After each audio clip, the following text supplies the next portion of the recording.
सांसें गिन रही थी।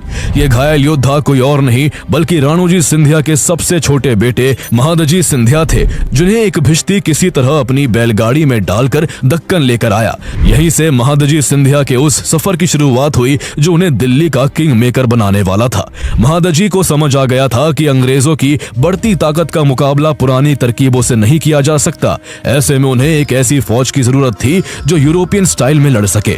इसलिए उन्होंने एक फ्रांसीसी कमांडर बेनवा द बोइन को अपनी सेना में रख लिया। द बोइन की मदद से महादजी ने कुछ ही सालों में पैदल सेना की 16 बटालियन, 500 तोपें और 1 लाख से ज्यादा घुड़सवारों की एक ताकतवर फौज खड़ी कर ली। इसके दम पर उन्होंने सिंधिया एम्पायर का विस्तार साउथ में नर्मदा नदी से लेकर नॉर्थ में सतलज नदी तक और ईस्ट में प्रयागराज से लेकर वेस्ट में जयपुर, जोधपुर और भरूच तक कर लिया। इतना ही नहीं, महादजी सिंधिया ने दिल्ली के मुगल बादशाह शाह आलम सेकंड को 2 बार उसकी छीनी हुई सत्ता वापस दिलवाई थी।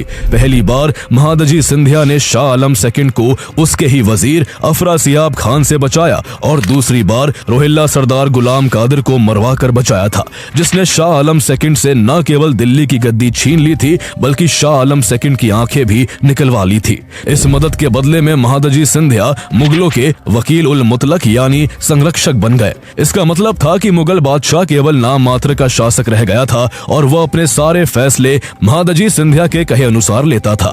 महादजी एक महान योद्धा थे और उनका सपना भारत की सभी ताकतों को अंग्रेजों के खिलाफ एकजुट करना था। लेकिन 1794 में उनकी मौत के साथ ये सपना अधूरा रह गया और यही से शुरू होता है सिंधिया डायनेस्टी का एक ऐसा दौर जिसमें सत्ता के साथ साथ उनके खजाने की कहानी भी आगे बढ़ती है। ये वही खजाना था जिसे महादजी सिंधिया ने अपनी पत्नी गंगाबाई के नाम पर